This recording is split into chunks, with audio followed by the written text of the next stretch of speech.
오늘 말씀처럼 힘써 마음과 뜻을 다해 의지를 다해 하나님을 사랑하라는 이 말씀 마음에 깊이 새길 수 있으면 좋겠습니다. 그리고 우리와 하나님과 관계된 모든 것들 여러분 사랑으로 하십시오.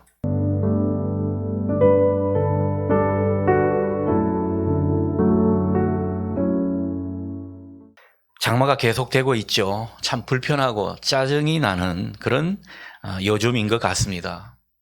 옷은 늘 눅눅해져 있는 것 같고 살갗은 습기가 차서 뭔가 산뜻한 것이 그립고 시원한 데만 찾게 되는 그런 날들입니다. 지난주 어느 신문 칼럼에서 한 시인이 한 말이 기억이 납니다. 이렇게 말하죠. 장마철에도 산뜻한 일은 일어납니다. 그런 말이었습니다. 이분은 집 앞에 텃밭을 가꾸는 분인데 비가 쏟아지고 바람이 요란하게 불어도 이 해바라기는 노랗게 근사한 모습으로 꽃을 피웠다고 말합니다. 원래 처음으로 수박 모종을 텃밭에 심었는데 이 주먹만한 수박이 열렸다고 하는군요. 그래서 그는 이 해바라기와 수박을 보고는 탄성을 지을렀다고 그렇게 말을 합니다. 그에게 산뜻한 일이 일어난 것입니다. 시인은 말합니다. 장마의 시간이 남아있지만 이렇게 비바람과 함께 여름의 자연은 성장할 것입니다. 요즘 장마도 장마지만 나라의 이런저런 모습이 비바람 속에 있는 것만 같습니다. 북한의 도발이 또다시 우리의 우려를 낳고 있죠. 그리고 후쿠시마 오염수 문제로 국론이 갈리는 양상입니다. 얼마 전에는 킬러 문항이 이슈가 되면서 입시 문제가 그렇게 나라를 시끄럽게 하더니만 이제는 서울 양평 간 고속도로 문제로 나라가 많이 시끄러워졌습니다. 2주 동안 늘 이게 이슈의 중심에 있는 것 같습니다. 어떤 분은 이것을 두고 양평 문제로 양편으로 나뉜 것처럼 극단으로 치닫고 있다. 이런 표현을 하더군요. 참 이 라임이 맞고 귀에 쏙 들어오는 표현인 것 같습니다. 그리고 이 치솟는 물가는 이제 놀랄 일도 아닙니다. 그만큼 우리 삶을 퍽퍽하게 만드는 요인이 되고 있습니다. 나라만 이렇게 비바람 맞고 있는 것입니까? 우리 가정들도 어쩌면 이런저런 비바람을 겪고 있는 것 아닌가 생각을 해봅니다. 우리 교회 또한 이런저런 비바람을 지금 맞고 있는 것은 아닐까 그런 생각도 해보게 됩니다. 하지만 여러분 기억하십시오. 이런저런 비바람과 함께 우리의 교회도 우리의 가정도 분명 성장하고 안정되게 될 것입니다. 우리가 상황을 너무 나쁘다고만 여기지 말고 꼭 내 욕심대로 내 바램대로 다 돼야 한다는 그런 생각만 버리게 되면 상황은 얼마든지 달라질 것입니다. 이만하면 됐다. 그런 일 있을 수 있다. 달라지고 좋아진다. 여러분 이런 긍정과 희망의 마음을 놓지 않는 한 우리는 비바람 부는 때도 슬기롭게 대처할 것입니다. 그런 우리에게 하나님도 자비를 베푸셔서 은총의 날을 보게 하실 줄 믿습니다. 오늘 우리에게 이 믿음이 있으면 좋겠습니다. 자, 중요한 것은요. 하나님 앞에 우리가 어떻게 사는가 이것일 겁니다. 급할수록 돌아가라. 여러분 이런 말 아시죠? 우리는 상황이 안 좋을수록 근본으로 돌아가야 합니다. 어려울 때일수록 길이 보이지 않는 그런 때일수록 근본으로 돌아가는 것이 지혜고 해결책인 것입니다. 오늘 우리가 읽었던 본문 우리로 근본으로 돌아가게 하는 귀한 말씀입니다. 성경의 말씀이 다 귀하지만 특별히 오늘 이 말씀은요 얼마나 귀하게 다가오는지 모릅니다. 모세는 약속의 땅 가나안 땅을 목전에 두고 있는 그런 상황에서 출애굽 백성의 정체성을 다시 한번 확인시켜 주면서 이 말씀을 주고 있습니다. 1절 하반절 보면 앞으로 차지할 약속의 땅을 바라보며 하나님의 명령하시는 그 명령 말씀을 따르면서 근본으로 돌아가자. 이것을 지금 권하고 있는 것이죠. 우리로 말하면 하나님께서 장차 주실 그 축복을 내다보면서 하나님의 말씀을 따라 다시 근본으로 돌아갈 것을 권면하는, 당부하는 그런 말씀이 되겠습니다. 그런데 하나님께서 우리더러 근본으로 돌아가라 이렇게 명령하시는 것은 다른 이유가 아닙니다. 하나님은 우리의 복 주시는 하나님이십니다. 하나님은 복의 근원이시고 생명의 근원이십니다. 하나님 아버지는 어떻게 하든지 우리에게 복 주시려고 하시는 하나님이시라는 거죠.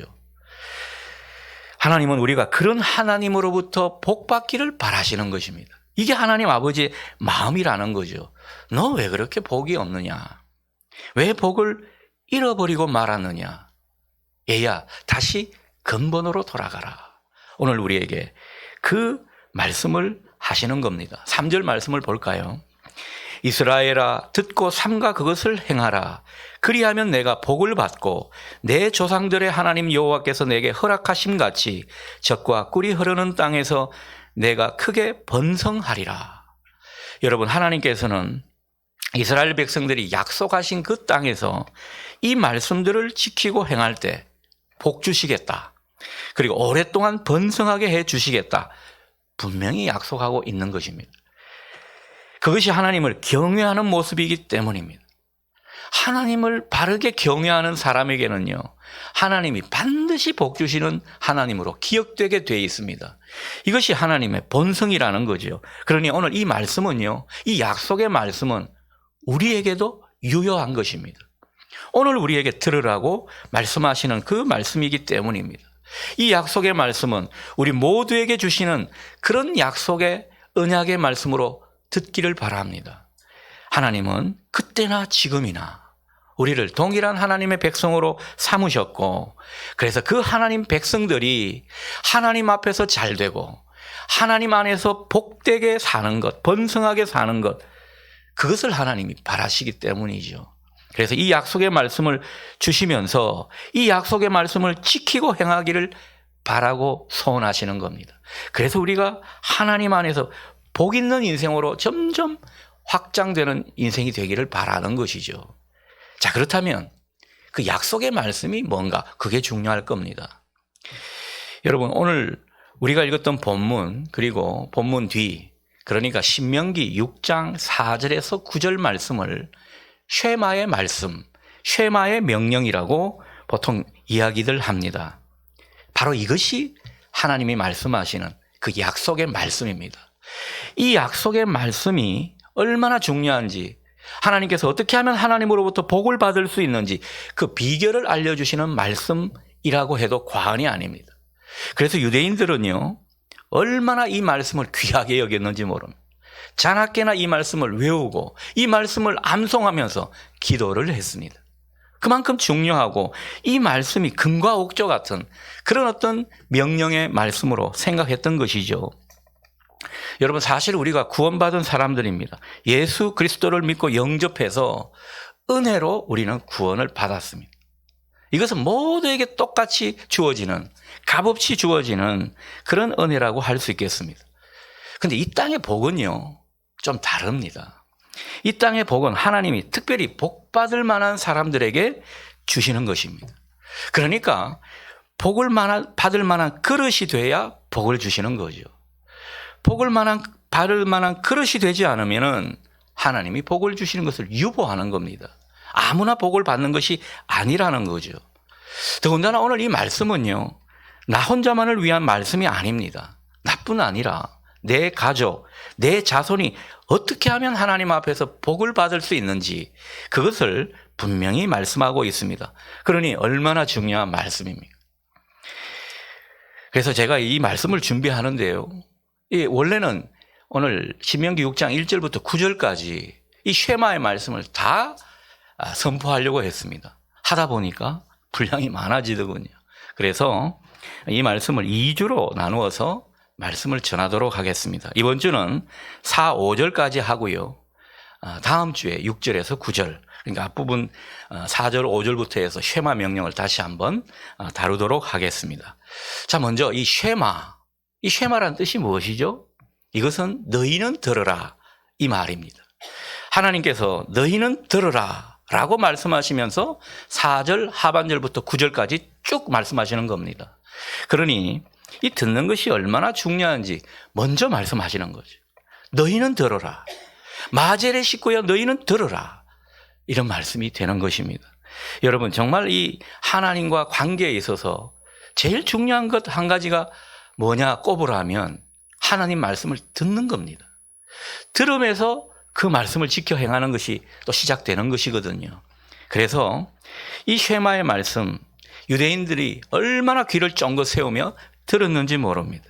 그리고 이것을 아침 저녁으로 기도문으로 외우면서 이 말씀을 통해서 신앙 고백을 하고 또 하나님과 더 가까워지려고 했다라는 거죠. 특히 본문의 4, 5절 말씀은요, 십계명의 제1, 2계명을 요약해 놓은 것으로 생각할 수가 있는데 이 신명기 전체에서 얼마나 이 말씀이 중요한 부분을 차지하고 있는지 모릅니다. 다음 주에 나눌 6절에서 9절 말씀은 이 4절에서 5절 말씀에 대한 실천 명령이라고 해도 과언이 아닙니다. 자, 그렇다면 이 쉐마 말씀의 핵심 진리는 무엇일까? 우리가 그것을 들으려 하는 것입니다. 자, 먼저는 우리 하나님을 유일하신 하나님으로 알고 믿으라는 것입니다. 여러분, 하나님은 한 분이신 하나님이십니다. 유일하신 하나님이십니다. 어쩌면 이건 당연한 소리인 것 같은데 우리에게 이 부분을 강조하고 있습니다. 4절 말씀을 제가 읽습니다. 이스라엘아 들으라, 우리 하나님 여호와는 오직 유일한 여호와이시니. 십계명의 1계명이 뭐죠? 나 외에 다른 신을 내게 두지 말라, 이런 말씀이 되겠는데 이것과 아주 맥락이 다 있는 말씀입니다. 하나님 외에는 다른 신이 없다. 우리의 신은 오직 하나님 한 분이시다. 이 사실을 일깨워주고 강조하시고 이 사실을 뼈저리게 느끼며 살라고 말씀하고 있는 것입니다. 이 말씀을 유독 강조하시는 까닭은 다른 게 아닙니다. 장차 이스라엘 백성들이 가나안 땅에 살게 될 텐데 거기에는요, 많은 잡신들이 있었습니다. 근데 그 신들은 하나님과 비교도 할 수 없는 그런 잡신이라는 거죠. 그런 신을 신으로 믿지 말고 오직 유일하신 하나님만 믿고 섬겨라, 이런 마음으로 이 말씀을 강조하고 있는 것입니다. 여러분, 로마 그리고 그리스 로마의 그 신들 보면 굉장히 많죠. 많은 신들이 있습니다. 그리고 가나안 시대만 하더라도 이 고대 신들이 여러 신들이 있었는데 각 신들은요, 다 주 전공 분야가 있었습니다. 통치 영역이 따로 있었다라는 거죠. 예를 들어 이런 거죠. 정말 농사를 잘 되게 하고 풍요를 누리고 싶다, 이런 어떤 욕망이 간절하게 되면 어느 신을 찾아갔겠습니까? 바알신을 찾아갔습니다. 바알신이 풍요의 신이었거든요. 그리고 예전에는 이 출산, 이게 얼마나 중요한 일인지 모릅니다. 다산이 곧 부의 상징이었습니다. 그래서 출산을 돕는 이 다산의 신이 누군가 성경에는 가르쳐주고 있죠. 그게 바로 아세라 신입니다. 그래서 성경에 보면 바알과 아세라, 이게 거의 세트로 나오죠. 부부 신이거든요. 그래서 이 풍요와 다산, 이것을 바라면 바알과 아세라 신을 믿었던 것입니다. 그리고 바다를 관장하는 신은 얌신이었고 전쟁을 주관하는 신은 아스다롯 신이었습니다. 이 각각의 신들이 자기 영역이 따로 있었습니다. 전쟁을 관장하는 신이 있고 풍요를 관장하는 신이 있고 이렇게 신들이 나눠져 있다라는 거죠. 하나님이 그 가운데 말씀하시는 겁니다. 그 신들은 다 잡신이다. 엄밀히 말해서 신도 아니다. 오직 신은 하나님뿐이다. 하나님만을 경배하고 섬겨야 한다. 그래서 유일하신 하나님, 이것을 강조하는 것이죠. 오늘날도 보면요, 우리 믿는 사람들 가운데 이 가나안 신들처럼 잡신이 많이 있고 그 잡신을 자기도 모르게 섬기는 경우가 있는 것 같습니다.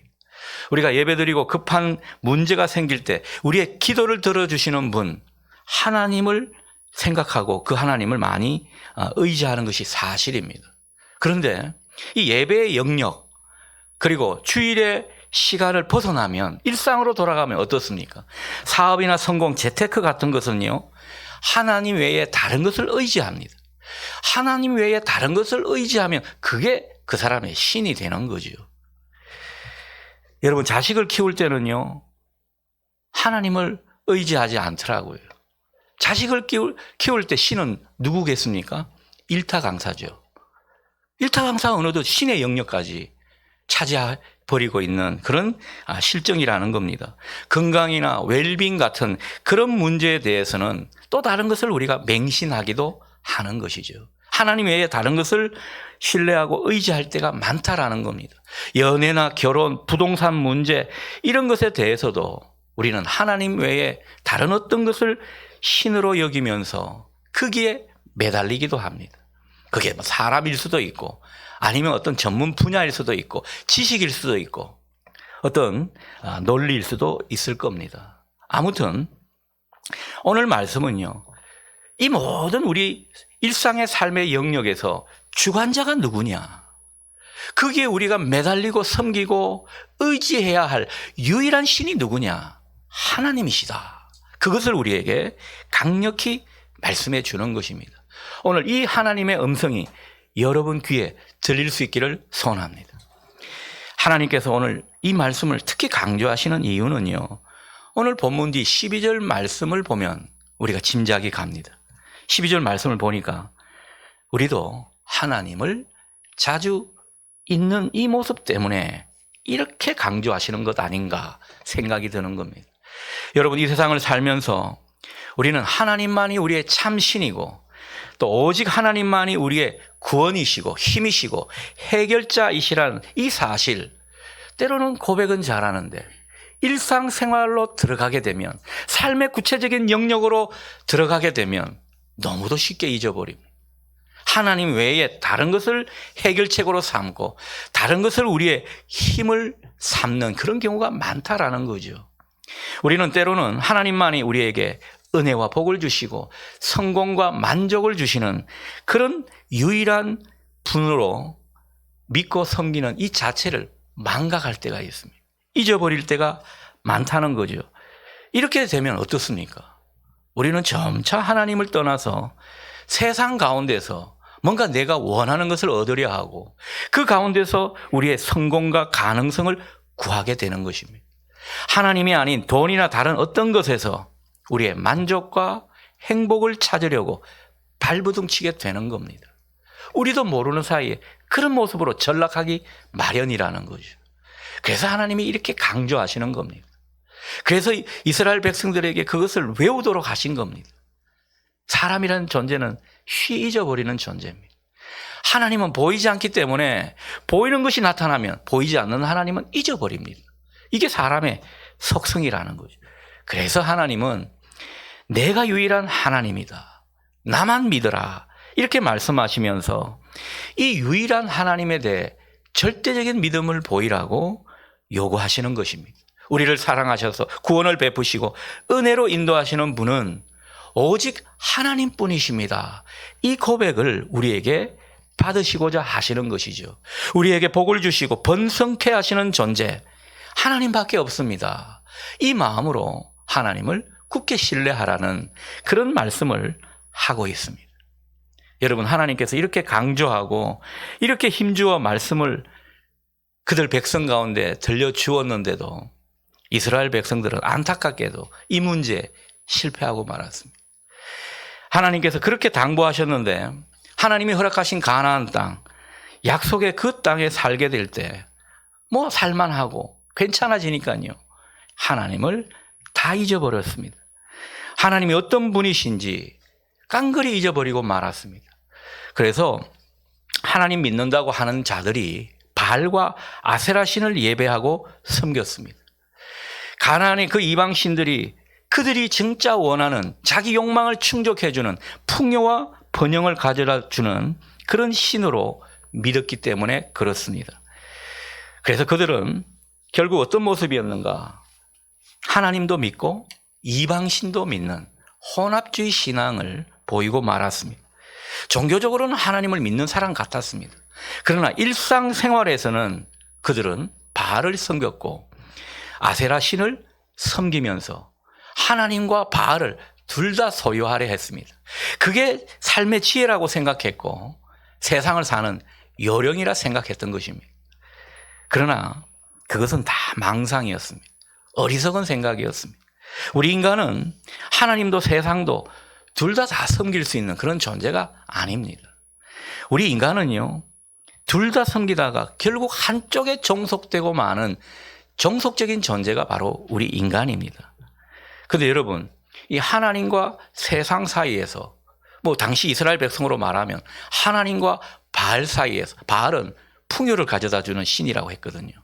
이 둘을 섬기다가 어디에 종속되겠습니까? 사람은요, 본디 자기 욕망을 충족시켜주고 자기 본능의 요구에 맞는 쪽으로 종속되기 마련입니다. 그래서 이스라엘 백성들은 결국 바알과 하나님 사이에서 머뭇거리고 어정쩡하게 있다가 결국은요, 바알에게 다 종속돼 버리고 말았던 거죠. 그래서 하나님의 심판이 그 백성들 가운데 있게 된 것입니다. 우리도 마찬가지 아닐까요? 하나님과 세상 사이에서 갈팡질팡하고 머뭇거리는 그런 존재가 되다가는 그냥 세상에 속한 존재로 전락해버리고 말 것입니다. 여러분, 하나님도 좋아하고 돈도 좋아하는, 그래서 둘 다 가지고 차지하고 소유하겠다는 이런 사람 어떻게 되겠습니까? 그냥 돈을 따라가게 돼 있습니다. 유명한 말이 있죠. 돈을 따라가다 보면 하나님 다 잃어버린다. 그러나 하나님을 선택하면 어떻게 된다고요? 하나님도 얻고 결국 돈도 얻게 된다. 여러분, 이게 간단한 진리지만 얼마나 우리에게 시사하는 바가 큰지 모릅니다. 그러니 하나님과 세상 사이에서 방할 게 아닙니다. 먼저 하나님을 선택하십시오. 하나님을 선택하고 하나님만 섬기겠다고 작정하며 그렇게 살아보십시오. 하나님께서 그렇게 살도록 도우십니다. 여러분, 주일에 일륜지 대사가 있습니다. 얼마나 중요한 일이 있는지 모릅니다. 그럼에도 불구하고 예배를 선택하십시오. 우리가 의지적으로 하나님을 선택하고 영적인 것을 선택해서 추구하게 되면 하나님과 세상 사이에서 더 이상 끼인 존재로 살아가지 않을 겁니다. 그렇지 않으면요, 늘 끼인 존재로 살아가는 겁니다. 세상 사람들이 막 계속 부럽고, 저 사람은 저렇게 잘 되는데 나는 이게 뭔가, 이런 자괴감만 계속 들게 될 것입니다. 우리가 하나님을 먼저 선택하고 하나님을 더욱더 가까이 하려고 할 때 하나님은요, 그런 사람에게 반드시 세상에서도 승리하고 성공하도록 이끌어 주실 줄 믿습니다. 오늘 우리에게 이 믿음이 회복되어야 한다는 거죠. 이 믿음을 위해서 하나님은 또 말씀하시는 겁니다. 반복해서 말씀하시죠. 내가 유일한 하나님이다. 나만 믿고 의지해라. 나를 우선하고 나를 먼저 선택해라. 그러면 이 모든 것을 더해 주겠다. 여러분, 이게 하나님이 우리에게 주시는 약속의 말씀 아닙니까? 하나님께서 우리의 모든 것을 책임지시고 우리의 삶을 다 주관하고 인도하시고 해결해 주시는 분으로 새롭게 믿으실 수 있기를 바랍니다. 이게 하나님의 바람입니다. 이 하나님을 향한 유일신앙, 그 유일하신 하나님으로 알고 믿고 그분을 따르는 것, 이게 우리의 진정한 복임을 깨달을 수 있기를 바랍니다. 마지막으로 5절 말씀을 함께 읽도록 하겠습니다. 너는 마음을 다하고 뜻을 다하고 힘을 다하여 내 하나님 여호와를 사랑하라. 여러분, 이 마지막 동사 사랑하라, 귓전에 맴돌 수 있기를 바랍니다. 하나님을 사랑하라. 여러분, 이게 쉐마 명령의 핵심입니다. 여러분, 하나님을 사랑하십니까? 왜 이렇게 자신이 없으십니까? 우리가 하나님을 사랑해야 하는 까닭은 다른 게 아닙니다. 하나님께서 먼저 우리를 사랑해 주셨습니다. 우리를 만드셨고 우리를 사랑하시기 때문에 우리를 영원한 죽음, 거기서 건지시려고 십자가에 독생자 예수 그리스도를 못 박혀 죽게까지 하셨습니다. 그리고 마침내 우리의 아버지가 되셨습니다. 그래서 우리는 하나님을 하나님 아버지 이렇게 부르게 된 것이죠. 여러분, 이것만 생각하면요, 나 같은 죄인 구원해 주신, 나 같은 거 사랑해 주신 이 하나님을 생각하면 당연히 그분을 사랑하는 거 당연한 일입니다. 그런데 하나님께서 이 당연한 것을 굳이 명령하시고 쉐마 명령의 가장 핵심이라고 하시는 까닭이 무엇입니까? 우리로 하나님을 사랑하되 말로만 사랑하지 말라는 겁니다. 하나님은 신용만 하는 그런 사랑을 자기도 모르게 나는 하나님 사랑하지, 이렇게 막연히 하나님을 사랑하지 말라는 겁니다. 오늘 마음을 다하고 뜻을 다하고 힘을 다하여, 이걸 전제로 붙이고 계시죠. 이렇게 사랑하라는 거죠. 진정 마음을 다해서 정말 자기의 자발적인 의지로, 때로는 희생을 각오하는 그런 열심으로 하나님을 사랑하라 명령하고 계신 것입니다. 여러분, 우리가 하나님을 사랑한다 할 때 이 사랑은 어떻게 보면 감정 노름으로 생각할 수 있습니다. 감정의 어떤 차원으로 생각할 수가 있다라는 거죠. 그러나 우리가 하나님을 사랑하는 것, 이것은 감정의 차원이 아닙니다. 이것을 지속하기 위해서는 우리의 의지와 노력이 필요한 것이죠. 여러분, 한 번 사랑하고 마는 것쯤이야 누구나 할 수 있죠. 그러나 지속적으로 사랑하고자 할 때 의지와 노력이 필요한 것입니다. 여러분, 자식을 키우시고 또 배우자가 있으신 분 한번 생각해 보십시오. 배우자 사랑하고 자식을 사랑하는 게 그저 뭐 되던가요? 그렇지가 않습니다. 때로는 힘을 다해 사랑해야 합니다. 자식 새끼 하나 사랑하는 게 이렇게 힘든가? 때로는 이 자조하는 마음이 들 때가 있습니다. 여러분, 하나님 사랑도요, 때로는 이런 의지적인 영역을 우리가 많이 생각해야 합니다. 그래서 하나님은 힘써 전심전력을 다해 사랑하라, 오늘 우리에게 그것을 분명히 말씀하고 있는 것이죠. 여러분, 중요한 것은요, 이렇게 하나님을 힘써 자발적으로 의지적으로 사랑하는 것에는 반드시 보상이 있다는 것입니다. 하나님은 축복의 근원이십니다. 우리에게 복을 주시려는 하나님이십니다. 그래서 이런 사람에게 은혜와 축복이 넘치도록 인도하시는 거죠. 하나님을 사랑하는 것 쉽지 않기 때문에 하나님도 그것을 잘 아십니다. 그래서 하나님을 힘써 사랑하는 사람, 하나님 다 기억하신다라는 거죠. 그러니 여러분, 기왕 신앙생활 할 때 하나님을 힘써 사랑하시는 저와 여러분 되실 수 있기를 바랍니다. 하나님을 힘써 사랑하는 것에는 항상 하나님의 복이 임하게 되어 있습니다. 오늘 말씀처럼 힘써 마음과 뜻을 다해 의지를 다해 하나님을 사랑하라는 이 말씀 마음에 깊이 새길 수 있으면 좋겠습니다. 그리고 우리와 하나님과 관계된 모든 것들 여러분 사랑으로 하십시오. 하나님께 예배 드리는 것도요, 진짜 하나님 사랑해서 예배 드리는 것은 차원이 다릅니다. 하나님의 임재를 느끼게 됩니다. 하나님이 우리의 마음에 역사하시는 것을 느끼게 되는 거죠. 그래서 설교를 듣고 찬송을 부르고 기도를 할 때 눈물이 주르르 흐르는 겁니다. 감격이 일어나고 뭔가 하나님과 뭐라 그럴까요? 잇대어 있는 것이 느껴지도록 하는 거죠. 하나님을 사랑하기 때문입니다. 여러분, 뭐 예배만 그렇습니까? 하나님을 사랑해서 봉사하시고 하나님을 사랑해서 전도하시고 하나님을 사랑해서 자녀들을 가르치시는 그런 우리 모두가 될 수 있기를 바랍니다. 또한 정말로 하나님을 사랑하는 사람은요, 보이지 않는 하나님 대신에 우리에게 주신 보이는 말씀을 사랑하고 붙들게 되어 있습니다. 여러분, 내가 정말 하나님을 사랑한다고 할 때 그 사랑이 진짜라면 하나님이 우리에게 편지로 들려주신 마치 연애 편지와 같은 그런 말씀을 듣고 마음에 새기려 하지 않겠습니까? 자연스러운 겁니다. 여러분, 연애할 때 한번 생각해 보십시오. 사랑하는 이가 편지를 써줍니다. 제가 젊을 때 편지를 잘 쓰는 사람이 아니라서 제가 마음을 다해서 한번 편지를 써줬더니만 그걸 곱씹고 외우듯이 지금까지 보관하고 있는 이런 일들이 있다라는 거죠. 그거 얼마나 사랑하는 사람의 모습이냐라는 겁니다. 우리가 하나님을 진짜 사랑하면요, 하나님이 우리에게 사랑의 편지를 들려주신 그 말씀, 특별히 언약의 말씀 마음에 붙들고 그것을 마음에 새기고 그것을 따라 하나님께 더 가까이 나아가게 되더라는 거죠. 그래서 뭐 말씀을 묵상하라, 말씀을 마음에 두십시오, 이런 말 할 필요가 없는 겁니다. 진짜 하나님을 사랑하게 되면 그렇게 반응하게 된다는 거죠.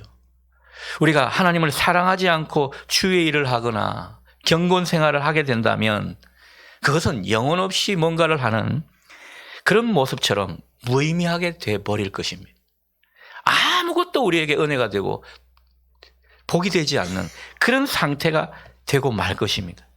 그렇기 때문에 예수님도 이것을 강조하는 거죠. 예수님께서 최고의 계명이 뭐냐 물으실 때 뭐를 첫 번째로 말씀하셨습니까? 하나님을 사랑하라. 그리고 이웃을 사랑하라.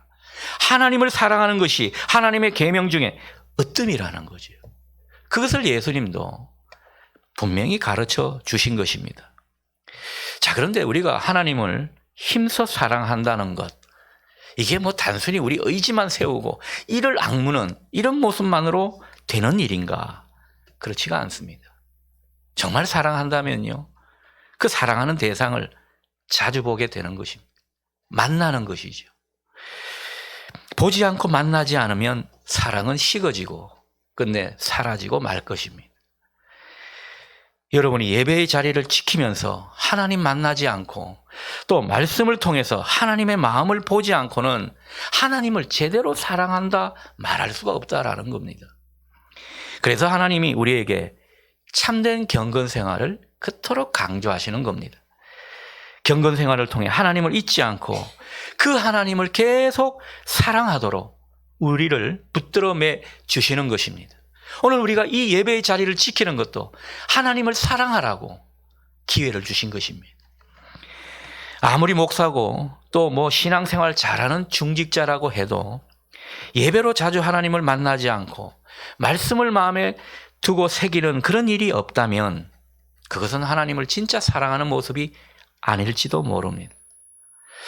우리가 하나님의 마음에 잇대어서 주의 일을 하지 않는다면 아무리 봉사를 많이 하고 아무리 수고를 다한다 해도 하나님을 사랑하는 일이 되지 않기 때문에 우리에게 축복의 그릇으로 되는 그런 일이 되지 못하게 될 겁니다.